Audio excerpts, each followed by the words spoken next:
Man, I don't know what it is about this show, man. I don't know what it is about Monday Night Raw, to be honest with you. I'm not even going to sit here and do my intro. There's no reason for it. This show is just absolutely downright despicable.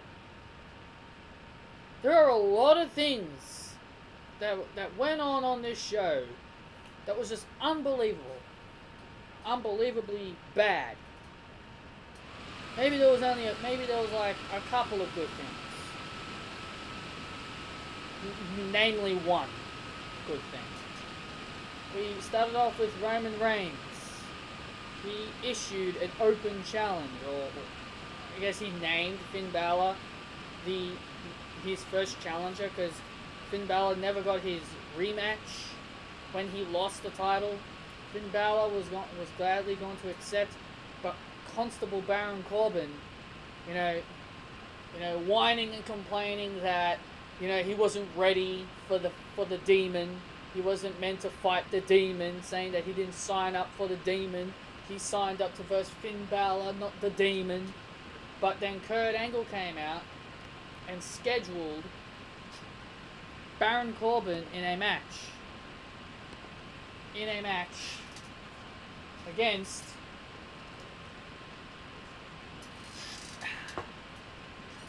Bobby Lashley.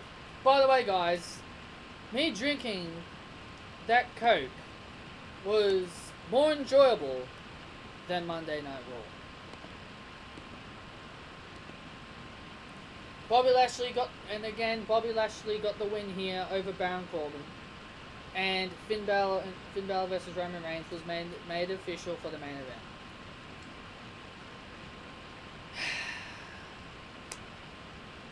We had the Riot Squad versus Sasha Banks, Bayley, and Ember Moon. Now, if we look at this logically, who do you think should win this match just by looking at the names alone? By looking at the names alone, who do you think should win this match? If your answer was Sasha Banks, Bayley, and Ember Moon, you are correct. But did that happen? No. The Riot Squad won, which is basically why I said that. You look at a certain team, you'd be like, yeah, they can't lose, and then all of a sudden you see Ruby Riott. Now, Ruby Riott's a great wrestler in her own right, which I'm not gonna trash on Ruby Riott. She's a great wrestler in her own right. But seeing Ruby Riott get victories for Sarah Logan and Liv Morgan, victories over former women's champions, including NXT, because all three of them are former women's champions in NXT, seeing Morgan and Logan having Ruby Riott get them victories over people like them, it's mind-boggling to me. Sure, Ruby Riott got the pin on Sasha Banks, which was believable, but I just don't know. I just don't know. I just don't like the Riot Squad, and the fact that the Riot Squad lasted longer than Absolution is mind-boggling to me. Seriously, guys, if you looked at Absolution and the Riot Squad, who do you think had more potential? It was easily Absolution, Mandy Rose and Sonya Deville. They've got more potential than Sarah Logan and Liv Morgan. I can't believe that this company is still has this group together. So freaking stupid.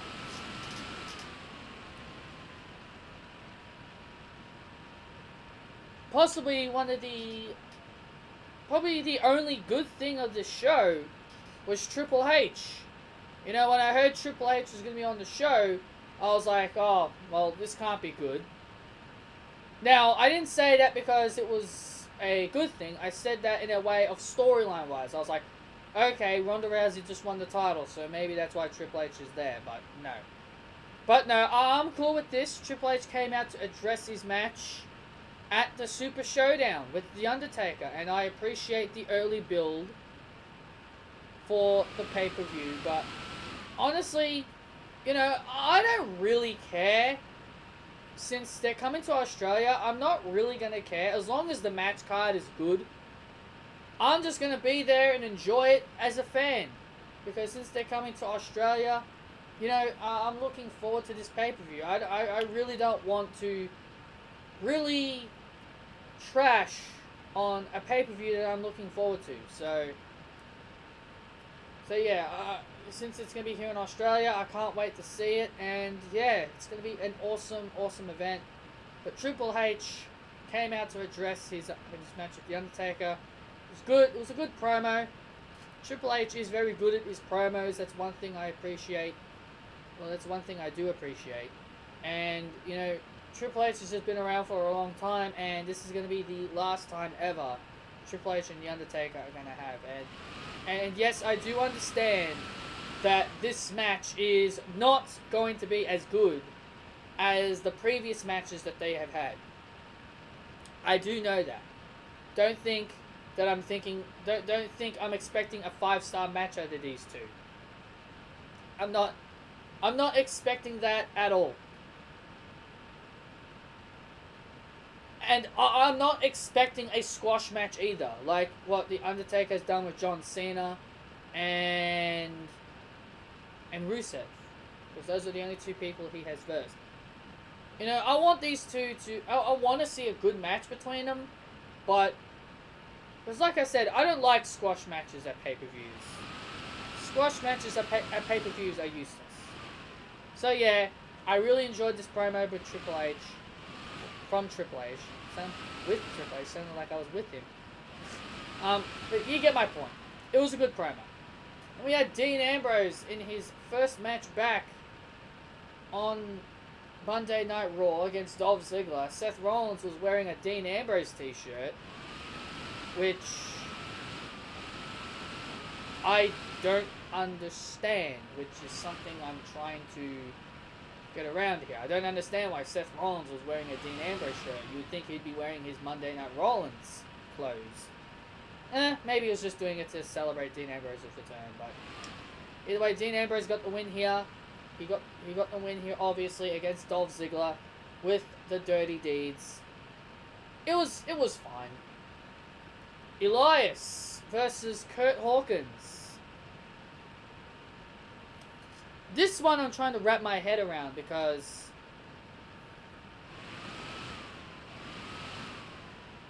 I know this company, and I know they tend to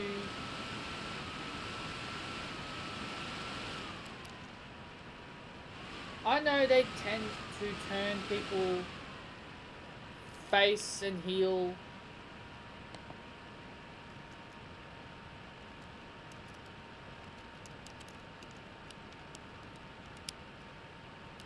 So, I'm guessing that it's the same thing for Elias here. You know, I'm very confused at this. Like, I don't think Elias should be versing people like Kurt Hawkins. But Elias got the win here, obviously. And I'm guessing this is the beginning of the whole Elias face turn. I don't know. But we'll have to wait and see. AOP defeated Titus Worldwide, and there's now dissension in Titus Worldwide. Titus Worldwide is starting to break apart. And honestly, why is anyone going to care? Why is anyone going to care that Titus O'Neil and Apollo Crews are struggling to work together? Honestly, who's really going to care?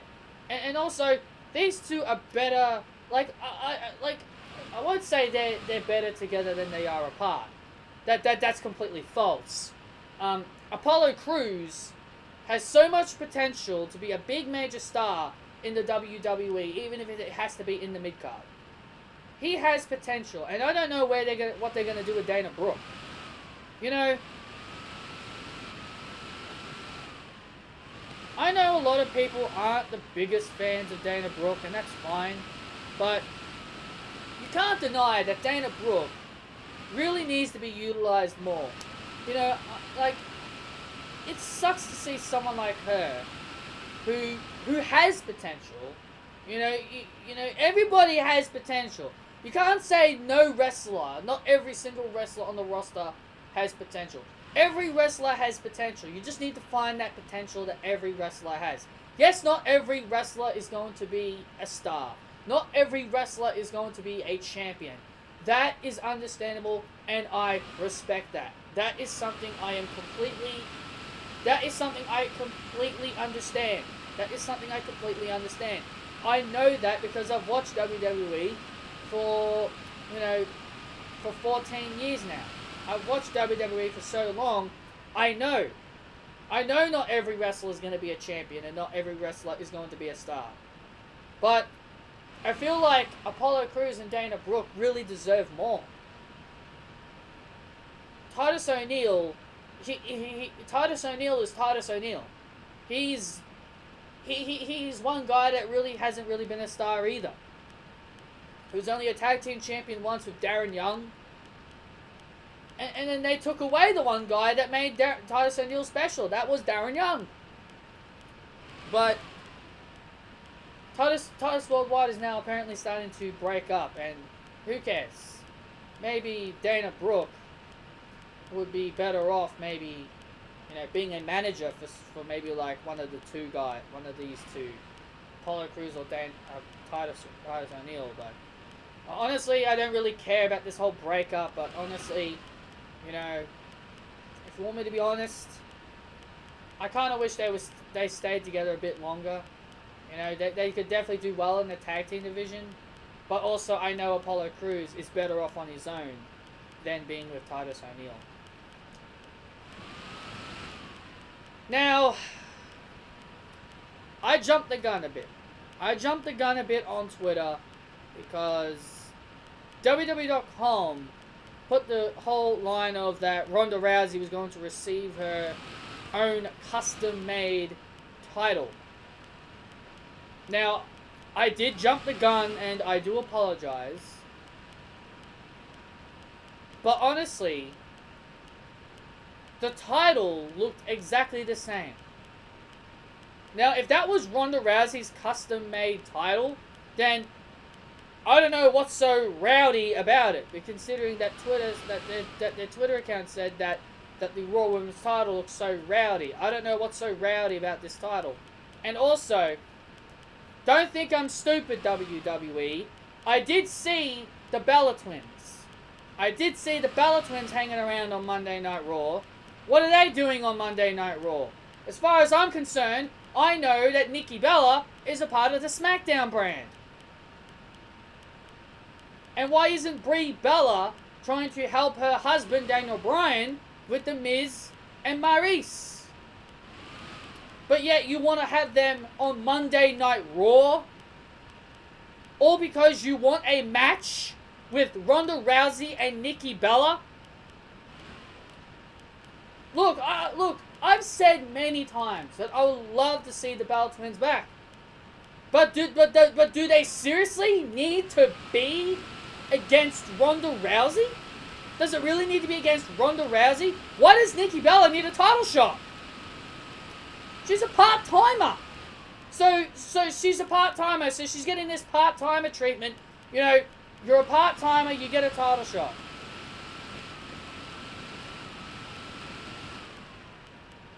You kidding me? Sure. I've said it many times, I want to see the Bella Twins back. But that doesn't mean I want to see them on Monday Night Raw, in a silly angle with Ronda Rousey. I want to see them on SmackDown Live. Actually doing what they need to be doing. Putting people over. And why in the hell would Nikki Bella want to sign up to have her arm ripped off by Ronda Rousey? That is one of the most bizarre things I think any woman would sign up for. Why in the world would Nikki Bella sign up to get her arm torn off at Evolution against Ronda Rousey. That's so stupid, man. When I heard this whole Ronda Rousey Nikki Bella match for Evolution, it's stupid. Why Nikki Bella? Why Nikki Bella? What the hell did Nikki Bella do to deserve a women's title shot? What? Because she's been on Total Divas and Total Bellas? Is that what made her deserve a women's title shot? Come on, WWE. Give it to someone who actually give it to someone who actually deserves it. What is it with handing out title shots these days? Everybody gets handed everything nowadays. The days of earning title shots are gone. But Stephanie McMahon was there, and Ronda Rousey eventually attacked her. Woohoo! You attacked your boss. Yet again. So what? Who cares? I didn't even care about this segment because of A, I don't like Ronda Rousey, and B, this whole championship run for Ronda Rousey, it's going to blow up in their faces. Ronda Rousey is so not ready for this. She's so not ready to be the standard bearer of Monday Night Raw. Who is she going to face after Nikki Bella? It doesn't look like they're going to do Natalya, because they seem to like having Natalya as Ronda's little friend. And speaking of friends, I don't get the ending. Why? I don't care if this is storyline or not, but why in the living hell would all the baby faces hold up Ronda Rousey's hand and celebrate with her the fact that she just armbarred their boss? So the Bella Twins and Natalya and Sasha Banks and Bayley and Dana Brooke and Ember Moon, they all want to be fired apparently. They all want to be fired because they agreed with Ronda Rousey armbarring Stephanie McMahon. Stephanie McMahon is the commissioner and the boss. And you're gonna stand there and celebrate because she attacked your boss. Stone Cold 2.0 over here with Ronda Rousey. The most forced woman on the main roster. Worse than Alexa Bliss. Ronda is way worse than Alexa Bliss. As when it comes to shoving a wrestler down our throat. Disgraceful. The Revival were in singles action against the B Team. Scott Dawson defeated Bo Dallas, and Dash Wilder defeated Curtis Axel. Now, I want to say this. Are the Revival face now? Because that's what it seems like here. Because I know the B Team are heels. People can't say to me the B Team are faces, because if they were faces, they wouldn't be versing people like, who was their first opponents? Breezango? And then Matt Hardy and Bray Wyatt? So, in my opinion, they're heels. And it seems like the Revival are now faces. Honestly, I don't have a problem with the Revival being faces.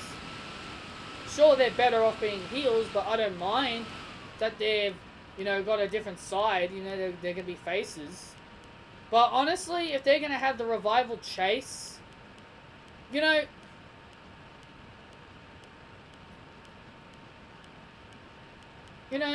don't think the B Team are the right team. If you're going to have the Revival become faces, I don't think they're the right team. I don't think the B Team are the right team for the Revival to chase the titles. I think a team like AOP, who destroyed Titus Worldwide, is a team that the Revival can chase if you're going to make them faces. But Apparently the Revival are faces and they're chasing the B team. Bo Dallas told them that you may have beaten us in one-on-one, but we are still the Raw Tag Team Champions. And I hope you guys lose those tag team titles, because I'm getting really sick and tired of seeing them as the tag team titles, as the tag team champions. Put the titles on the Revival, WWE. Please. Please. Just do the right thing for once. Raw Commissioner Stephanie McMahon named Baron Corbin the acting Raw GM. Okay. I'm guessing Kurt Angle is... I know he's not fired. But I'm guessing Stephanie McMahon has had enough of Kurt Angle's favoritism, I guess. Well, maybe... I don't know. But honestly, I don't really care. I don't care. I'm guessing this has to do with Ronda Rousey. But either way, I don't care. The main event was Reigns and Balor. You know, we saw the glimpse of the old Finn Balor again, and you know what? I'm glad. I'm glad that WWE are finally making Finn Balor better again. But honestly, if you guys want me to be honest with you, Finn Balor is gonna get nowhere on Monday Night Raw. I honestly feel like he really needs to shift over to SmackDown. Now, I know that can't happen in the middle of the year, but honestly, if we're going to talk about next year, Finn Balor needs to be on the blue brand by next year.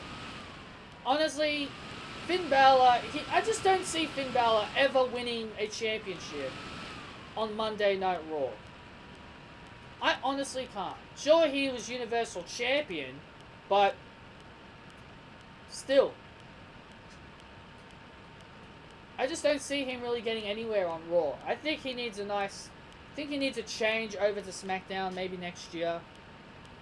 But either way, it was good to see a glimpse of the old Finn Balor here. And Braun Strowman, once again, came out to cash in on Roman Reigns.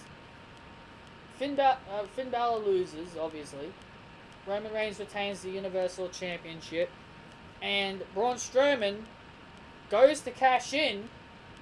Then all of a sudden, the Shield's music plays. All of a sudden, Dean Ambrose and Seth Rollins come out in Shield clothing. Sure, the moment was great and all that we've got the Shield. But honestly, they're just doing this to protect Roman Reigns so he doesn't get booed. Once again, WWE are doing everything in their power to protect Roman Reigns from being booed. So Braun Strowman's cash-in does not happen, and they triple powerbomb Braun Strowman through a table. So Braun Strowman continues to fail to cash in, and that was Troll Part 2. And yep. Seems like Braun Strowman may never cash in that Money in the Bank contract. I don't think he ever will. I don't think he will, because Vince McMahon loves Roman Reigns so much that I swear if they do have Braun Strowman cash in and fail, then that just shows you that this company just does not care. But hopefully that's not the case. I'm done talking about Monday Night Raw. I'm sick and tired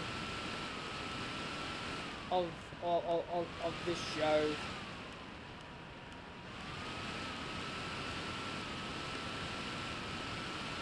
Anyway, guys, thank you all so much for joining me for this Raw review. I hope you guys did enjoy it.